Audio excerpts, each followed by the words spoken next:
오늘 아침 주시는 하나님 말씀은 창세기 3장 9절 말씀입니다. 주님 감사합니다.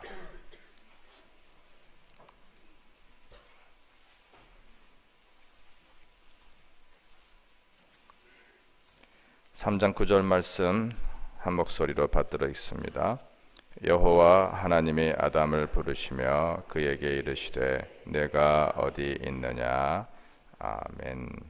정현수 목사님 봉헌하신 것 축복해 주시고 말씀 전해 주시겠습니다.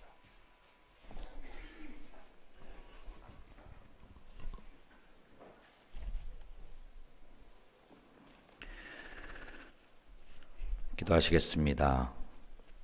하나님, 고요한 이 새벽입니다. 어느 것에도 방해받지 않고 하나님 만나기 좋은 이 시간,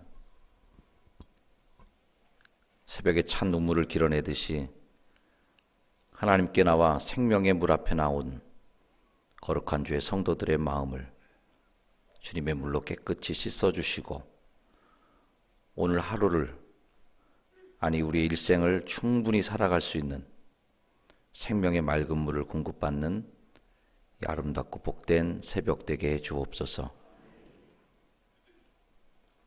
하나님께 간절한 기도의 소원들을 주께 드립니다. 부흥의 시간 참여하여 은혜 받게 해주시고 자신의 섬기는 사업장이 기도로 잘 준비되어 하나님께 영광 돌리는 귀한 사업체가 되도록 이끌어달라고 기도하며 자녀를 축복하며 결혼 상대자를 위하고 그의 삶을 이끌어가려고 하는 아름다운 축복의 기도의 제목들이 있습니다. 주님, 내 마음이 확정되고 확정되었사오니 하나님의 영광에 눈을 뜨게 하옵소서. 믿음의 순례길에 하나님의 생각에 집중하게 해달라고 이 새벽 간구합니다. 주님께 나의 삶이 영광스러운 삶이 되도록 기도해달라고 늘 감사하길 원한다고, 주님 마음 알게 해달라고 회개하길 원합니다. 간절한 기도의 소망들이 있습니다. 하나님, 오늘 이 새벽에 성도의 아름다운 간구와 기도에 응답하시고 하나님께서 주신 은혜로 채워주신 은혜가 넘치기를 원하오며, 혹 그러지 아니할지라도 나의 삶에 이미 주어진 구원의 감격과 영생에 대한 확신만으로도 예수님만으로 충분합니다 고백하며 기쁨으로 살아갈 수 있는 거룩한 성도가 되게 하여 주시옵소서. 오늘 새벽에도 드린 손길들마다 하늘의 은혜와 축복을 더해 주시기를 간절히 소망하오며 우리 구주 예수 그리스도 이름 받들어 축복하고 기도하옵나이다. 아멘.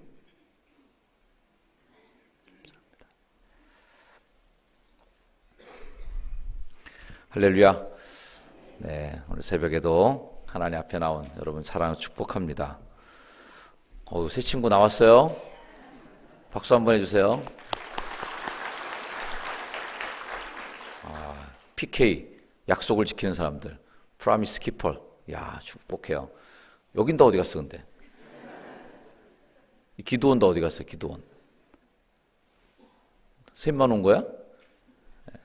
기도원 여기 있는 분들 어디 딴 데 다 이렇게 숨어 있는 거죠, 지금, 그죠? 어딘가 앉아 있죠, 지금? 위에도 앉아 있을 것 같고요. 여러분들 약속을 지키는 청년들을 축복합니다. 할렐루야. 네. 옆에 분에게 인사하세요. 하나님과 약속 지킨 걸 축하드립니다. 예. 우리가 마음을 확정했더라도 늘 흔들리기 쉬운 우리들인 것을 다시 한번 우리가 깨닫게 됩니다. 성경 속에 참 위대한 질문이 있고 위대한 답이 있습니다. 대학 생활을 이렇게 추억해 보면 진짜 잘 가르치는 교수님은요, 시험 문제를 잘 내는 교수님이셨어요. 저희 대학 다닐 때 조직신화를 가르쳤던 교수님이 꼭 예상 문제를 내줍니다. 이번 시험에는 예상 문제다 그래서 3개 정도 딱 써주세요. 이게 웬 떡인가? 문제를 다 냈으니까 이제 거의 모범답안만 만들면 되는 거네. 그러고선 각각의 그 문제를 다 답안을 잘 작성해서 마음속에 딱 준비하고 있는데 꼭 시험 문제는 한 문제를 내세요. 근데 그 한 문제를 내는데 정말 기가 막히게 이 3문제를 그냥 단편적으로 남이 답 준 거 뭐 복사해 오거나 뭐 이렇게 해서 달달달 외운 거로는 이게 안 통하는 거예요. 이 세 개를 다 충분히 이해한 다음에 그거를 다 정말 화학적으로 엮어서 하나를 만들어서 답을 써야만 되는 문제를 딱 내시는 거예요. 그러니까 문제를 보기만 해도 기가 막힌 거예요. 교수님의 내공을 이제 알게 되는 거죠.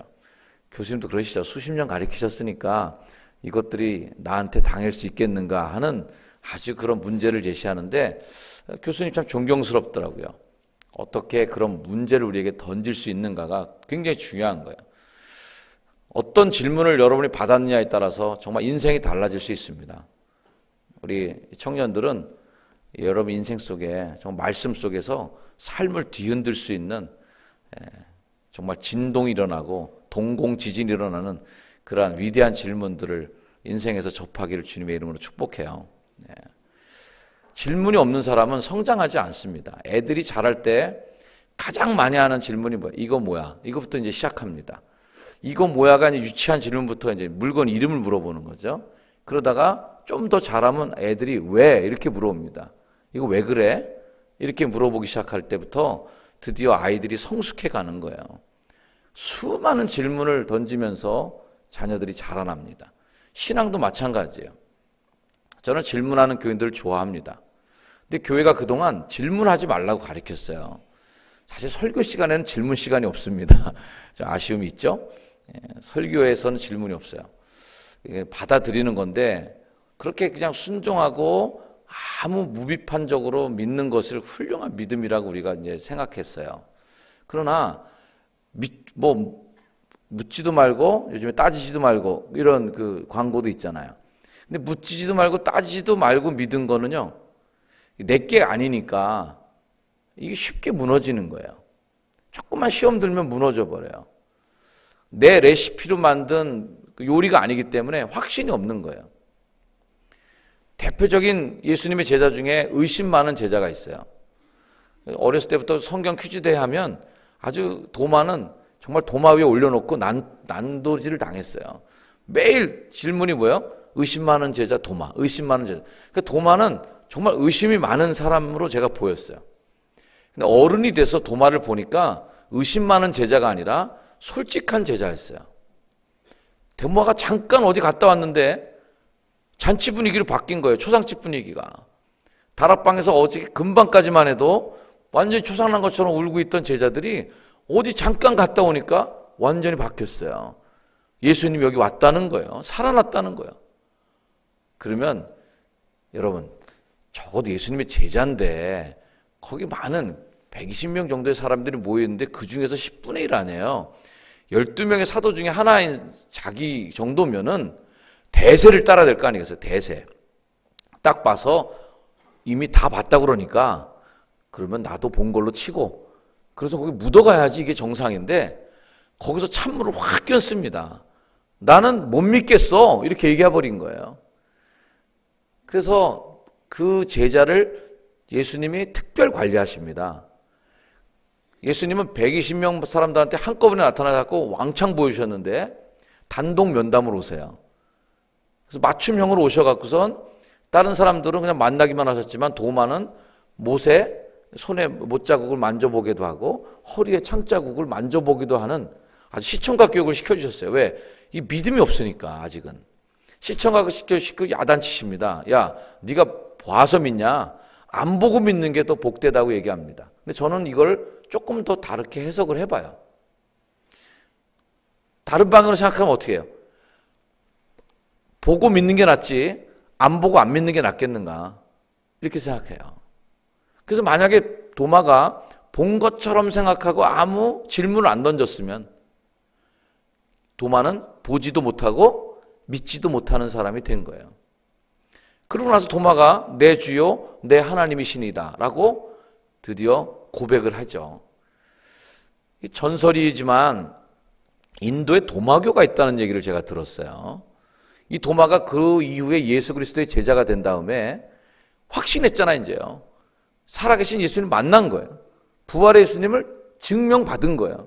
이 도마가 그래서 땅끝까지 복음을 전하겠다는 일념하에 동진을 계속해서 인도에까지 가서 전도하다 순교했다라는 전설이 있습니다. 그리고 인도에 가보면 도마교를 믿는 완전히 초기 기독교, 그리고 이게 기독교도 아닌 것이 기독교 같은 정말 희한한 종교가 되어버린 도마교가 있다라는 이야기.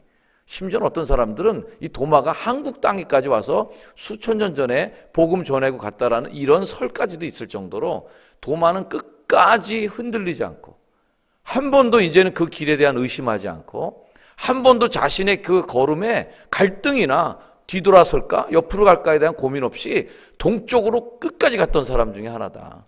왜? 확신했으니까요. 질문하고 질문을 던지고 또 질문을 받는다는 것은 굉장히 축복된 일이에요. 여러분도 인생 속에 하나님을 향한 질문이 계속 생겨나길 주의 이름으로 축원합니다. 따라서 질문이 멈추면 성장도 멈춘 거다. 하나님에 대한 질문이 호기심이 안 생기면 어른이 된다는 건 뭐예요? 심리학자들이 얘기하죠. 어른이 되는 특징 중에 하나는 호기심이 없어지면 어른 된 거예요. 계속 자라나는 사람, 계속 성장하는 사람, 뭔가 생동감을 갖고 자신의 인생의 지경을 넓혀가는 사람에게 특징은 호기심이 있다는 거예요. 이건 뭐야? 뭐 새로 나왔어? 이런 호기심을 끝까지 갖는 거죠. 하나님에 대한 호기심도 마찬가지예요. 너희는 여호와의 선하심을 맛보아할지어다. 할렐루야. 이 맛본다는 건 엄청난 호기심입니다. 요즘에 그 요리 프로그램 굉장히 많죠. 그래서 저도 이렇게 뭐 요리 프로그램 나오면 가끔씩 이렇게 지나가는 중에 툭하니 보면 먹고 싶다. 저 집 내가 가봐야지. 오죽하면 그런 궁금증을 풀기 위해서 이 스마트폰 앱 중에 TV 맛집 앱이 있어요. 그래서 TV 맛집에 소개된 음식점들 리스트를 다 보여주는 그런 애플리케이션도 있습니다. 먹고 싶은 거예요. 야, 요리에서 나서 그냥 막 그 나온 사람들이 먹어보고 뭐 어쩌고 설명하는데, 야, 갑자기 새벽부터 맛보고 싶다. 그 맛보고 싶다는 건 뭐예요? 내 입안에 가득 찬 그 호기심이죠. 저 도대체 무슨 맛일까? 저는 요리에 대한 그 음식에 대한 모험심이 강한 사람 중에 하나예요. 그래서 외국에 가서 이렇게 뭐 가이드라든지 이런 관광할 때 한국 식당 데려가면 가장 화가 나요. 저는 한국 음식 좀 아닌 거 먹고 싶은데 왜 그렇게 꼬박 한국 음식을 이렇게 먹여주나 말이죠. 특히 외국에 갔을 때 뭐 친구나 가족들 이렇게 만났을 때 한국에서 오신 귀한 손님 왔다고 꼭 한정식집을 데려가요. 왜 거길 데려가냐고요. 나 한국에서 왔는데. 완전히 아메리칸 스타일. 그 미국식 식당을 가주는 게 나한테 행복한 일인데 한국에서 오신 귀한 손님이니까 한국 식당을 데려가는 거예요. 가장 아쉬운 면 중에 하나죠. 그래서 저는 이제 목회자들 이렇게 같이 여행 다니고 그럴 때 제가 음식에 대한 모험심이 강하니까 저는 완전히 무슨 테스터기예요. 정혜수 목사 좀 먹어봐. 제가 이제 먹어봅니다. 딱 먹어보고 별 3개입니다. 그럼 비 약한 사람 못 먹어요. 별 5개입니다. 그럼 아무도 안 먹어요. 이건 별 1개니까 다 먹을 수 있어요. 그러면 이제 다 그 음식 시키는 거예요. 호기심이 제가 참 많아요. 저는 감사해요. 호기심 많은 그런 마음이. 하나님에 대한 것도 끝없이 호기심이 있어요. 너는 여호와의 선하심을 맛보할지어다. 하나님의 맛은 도대체 몇 가지 맛일까요? 그까지 차 한 잔에도 오미자 5가지의 맛이 들어있는 맛을 우리가 느끼고 먹고 그러는데, 그리고 수많은 음식들을 여러분들이 맛보면서 정말 이 음식은 맛있다, 또 먹고 싶어 라고 하는 그 맛을 알아요.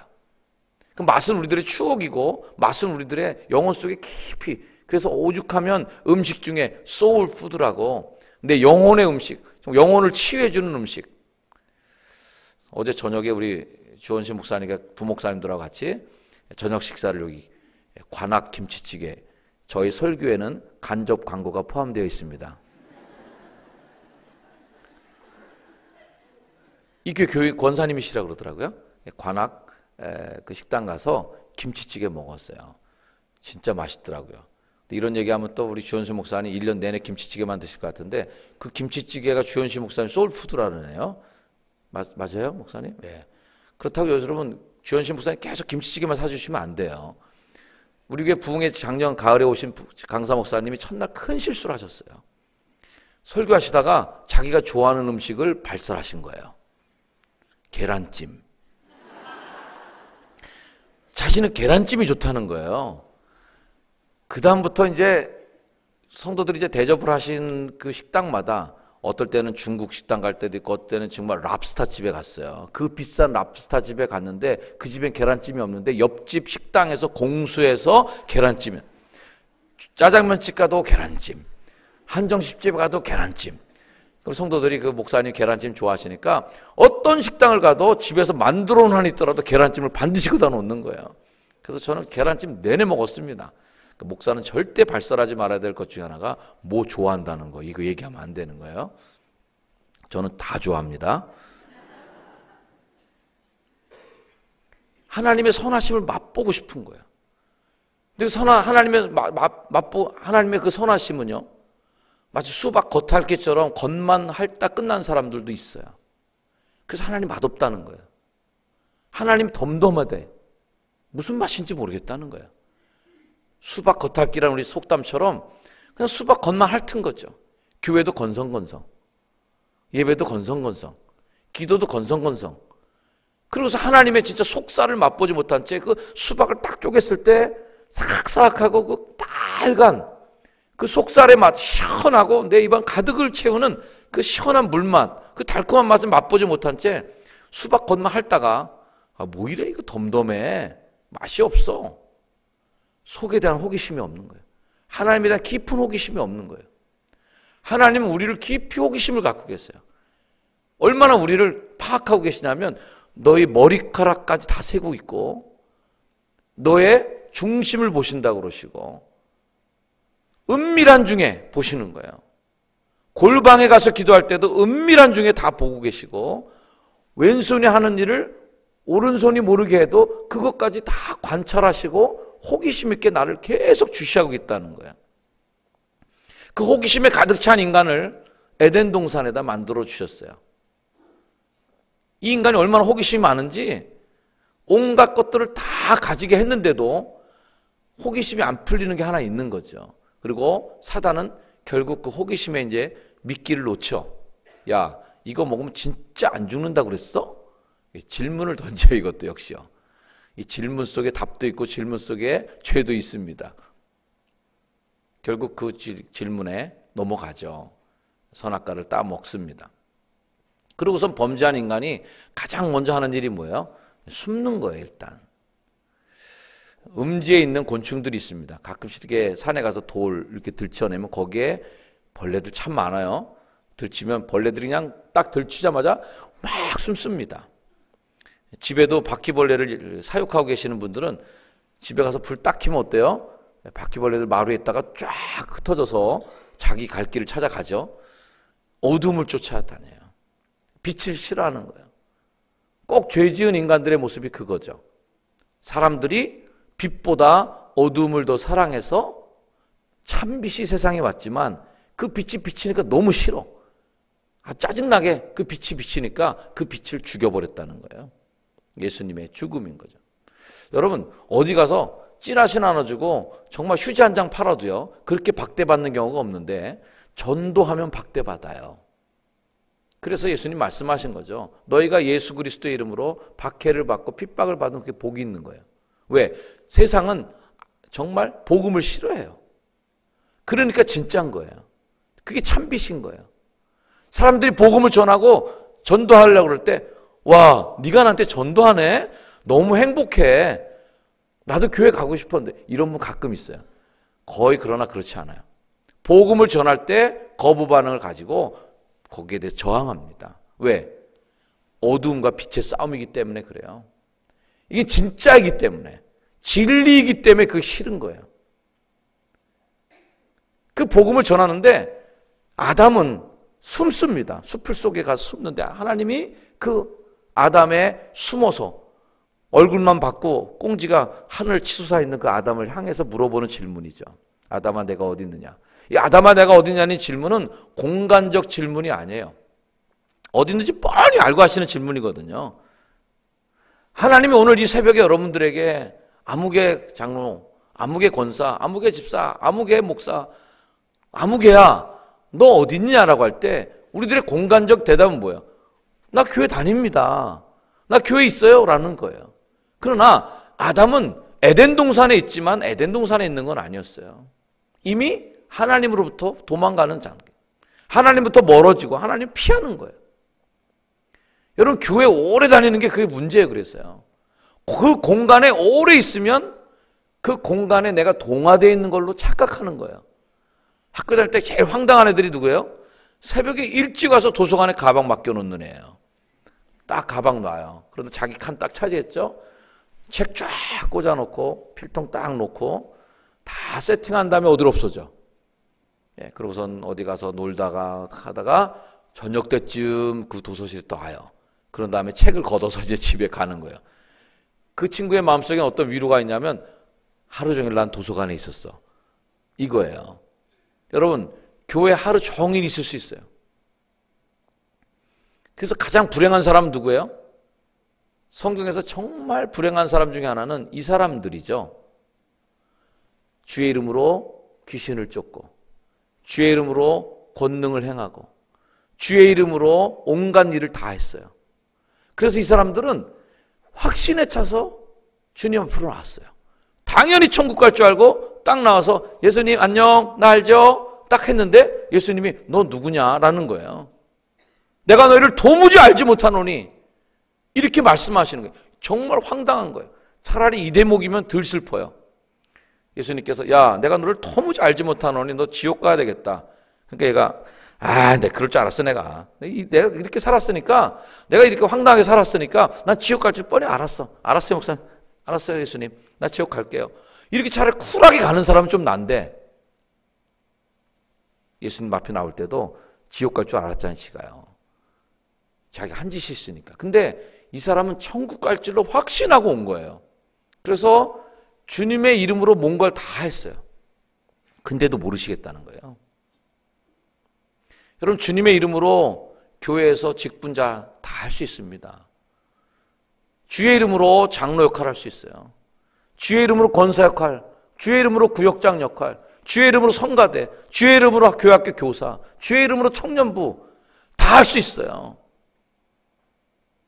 그러나 나의 본질 속에 공간적으로 교회에 온 게 아니라 나의 삶의 그 본질이 알맹이가 교회에 와서 예수 그리스도에게 속했어야 되는데 껍질만 와서 돌아다니다가 진짜 속살의 맛을 느끼지 못한 채 하나님의 겉모양만 보시고 수박 겉만 핥다가 결국 하나님의 선하심을 맛보지 못한 채 그분에 대해서 귀로 듣기만 하다가 가버린 분들, 이거 정말 문제인 거예요.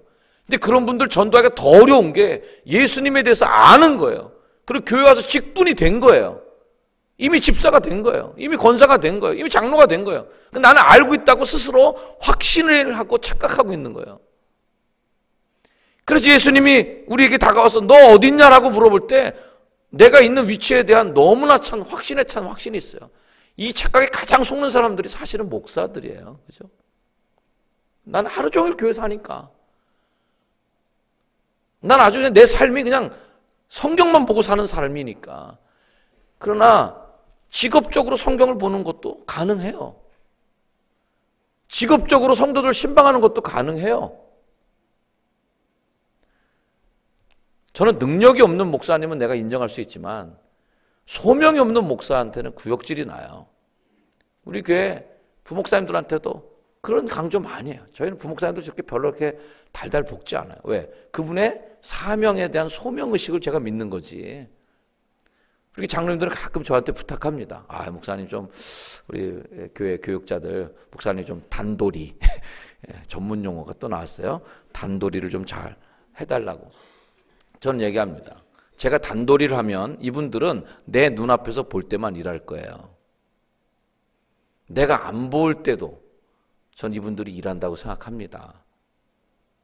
감동받고 일하는 사람은 안 볼 때도 일하지만 감시받고 일하는 사람은 볼 때만 일합니다. 대표적인 게 군대 사역병들이죠. 네. 소대장 있을 때 삽질 막 하다가 소대장이 잠깐 갔다 올게 하는 순간 삽 집어 던져요. 네. 그리고 다 널브러져 버립니다. 그리고 다시 오면 또 하는 척하고 말이죠. 하나님이 다 보시잖아요. 내 알맹이가 하나님하고 만나지 않은 사람의 모습이 어떤 것인지가 말이죠. 여러분들 주유소를 가면 참 차 종류가 참 많은데요. 뭐 승용차, 세단, 스포츠카부터 시작해서 뭐 SUV부터 시작해서 승합차, 버스, 트럭, 다양한 차종들이 어마어마한 모델들이 있습니다. 그 수많은 차들이 주유소에 들어가면 딱 두 종류밖에 없어요. 주유소에 들어가면 딱 두 종류의 차인데 하나는 디젤차, 하나는 가솔린차, 휘발유차, 경유차 딱 두 개로 나눠서 서야 됩니다. 거기에는 뭐 5인승 차니 12인승 차니 뭐 노란색 차니 스포츠카니 외제차니 국산차니 구분이 없어요. 모든 차종은 딱 두 개로 구분되는 거예요. 물론 LPG는 제외입니다. LPG 넣는 분은 다른 도로수로 가셔야 돼요. 왜 그럴까요? 차의 모양도 다르고 색깔도 다르고 몇 명이 타는지도 다 다르지만 차의 심장은 딱 두 종류예요. 엔진으로 구분하는 거예요. 엔진이 휘발유 엔진이냐 경유 엔진이냐로 따라서 자기 구유가 앞에 서야 됩니다. 여기에 보면 수많은 다양한 분들이 계세요. 학력도 다르고 교회의 직분도 다르고 연령도 다르고 수많은 종류의 성도들이 있지만 여러분들 중에 딱 하나님 앞에 가면 두 종류의 인간밖에 없어요. 천국 갈 사람과 지옥 갈 사람 두 종류밖에 없어요. 예수를 믿고 그의 삶의 보혈로 인침받고 구원의 확신을 가지고 하나님께 부름받은 사람, 이 사람과 하나님을 믿는 척하다가 결국은 하나님 앞에 내가 너 모른다고 따당하시는 분 두 종류밖에 없어요. 그래서 저는 그런 식으로 표현합니다. 하나님은 대단히 디지털적이다. 디지털은 0과 1밖에 없잖아요. 온, 오프예요. 딱 선택이 두 개밖에 없어요. 제가 컴퓨터를 처음 배울 때 항상 뭐가 막 에러 메시지 숱하게 뜬 다음에 꼭 물어봐요. Yes or no. 나는 글쎄요 누르고 싶은데 글쎄요가 없어요. 너 이거 포맷 할래? 살릴래? 어떻게 할 거야? 그럼 우리 인생은 대답이 어때요? 글쎄. 충청도 말로는 글씨. 이렇게. 글쎄가 없어요. 천국에 갈 때 마찬가지예요. 정확하세요. 양이냐, 염소냐, 천국이냐, 지옥이냐, 구원받은 자인가, 안 받은 자인가라는 확고한 구분밖에 없다. 아담은 내 속에 있는 내면의 질문을 받습니다. 아담아, 내가 어디 있느냐? 그것은 우리의 인생 속에서 하나님과 나의 간격에 대한 문제였다. 여러분들은 하나님과의 간격 속에 어디에 있습니까? 여러분의 심장에는 예수의 심장이 뛰고 있는가? 사도 바울의 고백처럼 나는 예수의 심장으로 너희를 얼마나 사랑하는지 그 심장 말이죠. 사도 바울은 갈라디아서 이렇게 고백합니다. 내가 이제 예수의 흔적을 가졌으니 이후로는 나를 괴롭게 하지 말라. 사도 바울은 끊임없이 자신의 정체성에 대한 도전을 받습니다. 야, 너 사도 맞아 진짜? 너 예수님 한 번도 못 만났잖아. 진짜 사도들은 예루살렘에 다 있잖아. 3년 동안 예수님하고 밥 먹고 같이 자고 했던 사도들이 예루살렘에 수두룩하게 있는데 너는 예수 잡으려고 돌아다니고 예수 믿으려고 하지도 않았었는데 어느 날 그냥 갑자기 덜크덕 예수 믿게 되고 말이죠. 실제로는 예수님의 따라다니면서 설교 한 번도 못 들은 인간인데 네가 무슨 사도냐는 공격을 계속 받습니다. 그리고 할례 받지 않아도 된다라고 하는 논쟁 속에서 끊임없이 정통파 유대인들에게 지탄을 받고 공격을 계속 받는 거야. 얼마나 괴로우면 바울이 그렇게 얘기했어요. 나는 이제 괴롭게 하지 마. 나를 이제 괴롭게 하지 말아라. 나를 괴롭게 하지 말라 하면서 내가 예수의 흔적을 내 몸에 지녔다는 얘기를 합니다. 여러분, 예수님 때문에 여러분의 인생 속에 흔적이 남았습니까? 예수님 때문에 받은 상처가 있습니까? 저는 저의 인생을 다 기억할 수 없어요. 그러나 내 몸에 있는 상처 때문에 제 인생을 기억하는 것들이 있어요. 저 눈을 보면 약간 살짝 찢어진 부분이 있는데 선명하게 그날을 기억해요. 우리 주현수 목사님도 그랬지만 안양에서 우리 서울로 통학했습니다. 야, 진짜 저는 초등학교 5학년 때부터 서울로 통학했어요. 안양에서 서울까지. 서울 초등학교는 광화문 지금 미대사관 뒤에 있는 수송초등학교를 제가 다녔어요. 하루에 1시간 반, 1시간 그것도 완전 만원 버스 타고 다녔는데 어느 날 버스를 타고 가는 길이었는데 차에서 자죠. 졸다가 급정거라는 바람에 앞 의자에다 제가 이 눈을 꽉 찐 거예요. 피가 주르륵 나더라고요. 그날의 선명한 기억 중에 하나, 어떤 아저씨가 손수건을 꺼내서 그 피를 이렇게 딱 막아주셨어요. 그리고 수건을 저한테도 주셨어요. 계속 맞고 가라고. 애가 그 아침에 피 철철 흘리면서 학교 가니까 너무 안 돼 보였나 봐요. 그래서 제 눈에 살짝 흔적이 생겼습니다. 안양에서 서울까지 버스 타고 다니는 게 제가 몇 번일까요? 뭐 수천, 수만 번일 거예요. 다 기억할 수가 없어요. 그러나 그날 아침에 버스 탄 기억은 제가 나요. 왜? 내 몸에 상처가 생겼으니까. 상체기가 생기고 흔적이 생긴 거예요. 여러분, 하나님이 여러분을 어디 있냐고 물으실 때 여러분 하나님에게서 어느 간격으로 있으시고 하나님 때문에 그분의 맛을 알면서 느꼈던 그 추억과 어떤 상체기를 갖고 있습니까? 예수님 때문에 여러분 흔적을 남기셨어요. 주님 이걸 물어보시는 거예요. 언젠가 우리는 모든 껍질을 벗고 주님 앞에 설 날이 오실 겁니다. 계급장 뛸 거예요. 우리가 목사들이 입었던 가운도 어느 날 벗게 될 것입니다. 여러분이 갖고 있었던 모든 것들을 다 내려놓은 채 벌거벗은 채로 하나님께 선 날이 올 거예요. 그때 너 누구냐? 이렇게 부를 때 자신 있어야 된다. 그동안까지는 여러분이 다 감추고 살 수 있어요. 목사는 가운 뒤에 숨어서 살 수 있어요. 장로님들은 장로님이라는 직책, 교인들이 장로님 불러주는 그 호칭에 숨어 살 수 있어요. 권사님들도 마찬가지예요. 크리스찬이라는 호칭에 속고 살 수 있다. 그러나 언젠가 주님이 우리를 바라보실 때, 나를 알맹이만 보실 때 과연 그때도 내가 여전히 크리스찬인가? 라고 하는 것은 여러분 삶으로 우리가 증명해야 되지 않겠습니까? 가장 병 중에 요즘 흉악한 병이 암입니다. 왜 암이 흉악한 병인지 아세요? 아프지 않아서 흉악한 병이에요. 자각 증세가 없는 게 제일 무서운 병이에요. 아프면 당연히 고쳐.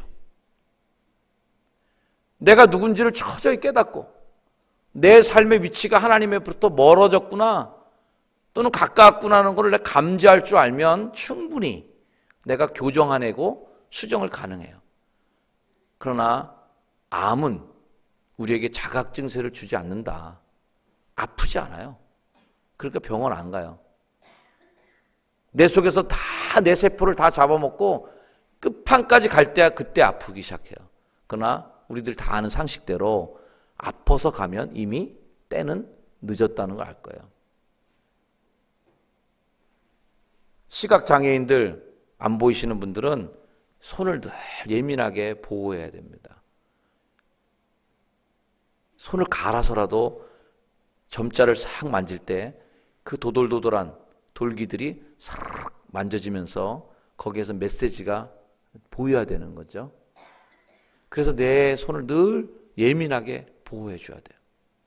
크리스찬들도 하나님 메시지를 듣기 위해서 늘 자기를 예민하게 관리해야 됩니다. 그렇지 않으면 가만히 놔두면 어떻게 되는지 아십니까? 육신의 소욕은 사망으로 가는데 육의 생각은 육의 욕망을 낳아요. 우리의 육신을 가만히 놔두면 하나님 앞에서의 간격을 조절해 주지 않고 그냥 편안하게 놔두면 여러분들 과연 어디로 갈까요? 육신의 생각으로 계속 커브를 틀게 될 겁니다.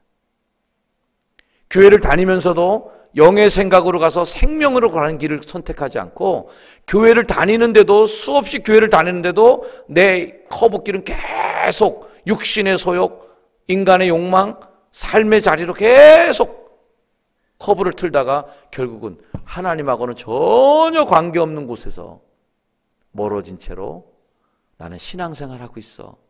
나 예수 믿고 있어. 나 과천교회 교인이야. 여기에서 만족하다가 결국에는 하나님이 알지 못하는 인간으로 바뀌어져 있다는 거죠.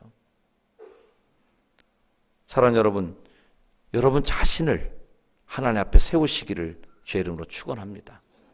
우리가 길을 잃었을 때 가장 훌륭한 방법은 내가 지금 어디 있는가에 대한 파악이에요. 현재 위치 파악.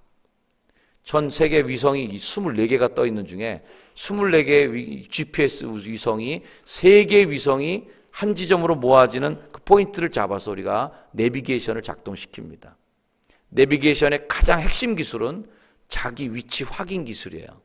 내 위치를 못 찾으면 가끔씩 빌딩 숲으로 들어간다든지 아니면 길 여러 개 있는 데 가면 여러분 내비게이션 어때요? 얘가 내가 2차선에 있는지 이쪽 길에 있는지 저쪽 고가도로에 있는지를 얘가 못 찾아요. 그럼 그때부터 얘가 미치기 시작하죠. 황당한 길로 인도합니다. 내 위치를 못 파악하는 거예요. 내 위치가 지금 고가도로 위에 있는지 고가 밑에 있는 도로인지 고가도로 옆에 밑에 있는 간선도로인지를 얘가 못 찾아요. 그럼 그때부터 이 내비게이션은 아무짝에도 쓸모없는 물건이 되고 오히려 걔가 인도하는 대로 갔다가는 황당한 쪽으로 가게 될 겁니다. 핵심 기술이 뭐예요? 자기 위치, 현재 위치 파악에 대한 기술력이 가장 중요해요. 신앙도 마찬가지예요. 늘 나를 돌아봐야 돼요. 내가 어디 있는가? 이거 보는 게 신앙의 훌륭한 자기 관리 기술입니다. 하나님 오늘 이 새벽에 여러분에게 물어보시죠. 아무개야, 너 어디 있느냐? 옆에 분에게 한번 물어봐 주세요. 혹시 이름 아시는 분이면. 아무개 장로님, 아무개 친구들, 너희들 물어봐봐. 너 어디 있냐? 시작. 여러분 옆에 분이 물어보세요. 어디 계세요 지금? 여러분의 현재 위치는 어디세요? 하나님 안에 머무르시고 그분을 향한 방향을 잡고 끝없이 직진하시는 저와 여러분이 되기를 주의 이름으로 축원을 드립니다. 자, 우리 함께 찬양하시겠습니다. 찬송가 452장 찬송할 겁니다. 내 모든 소원 기도의 제목 찬송하겠습니다. 예수님 닮기 원합니다. 주님의 형상을 내 안에 만들어 주시고 예수님 닮고 예수님을 보게 하옵소서. 찬양합니다.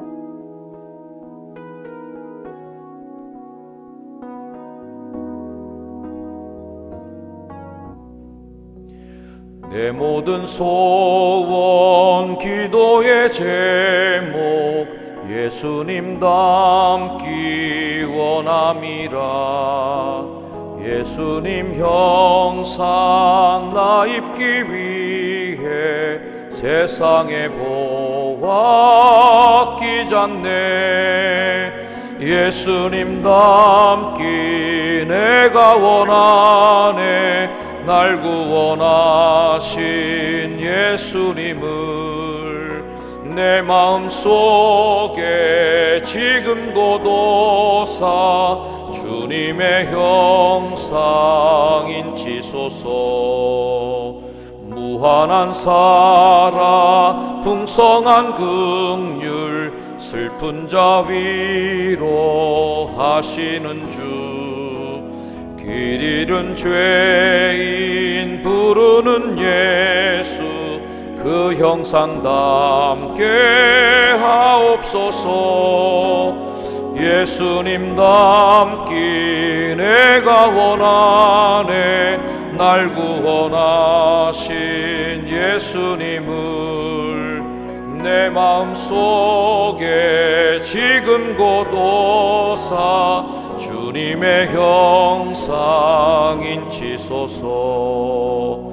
겸손한 예수 거룩한 주님 원수의 멸시 참으시사 우리를 위해 고난을 받은 구주를 닮게 하옵소서.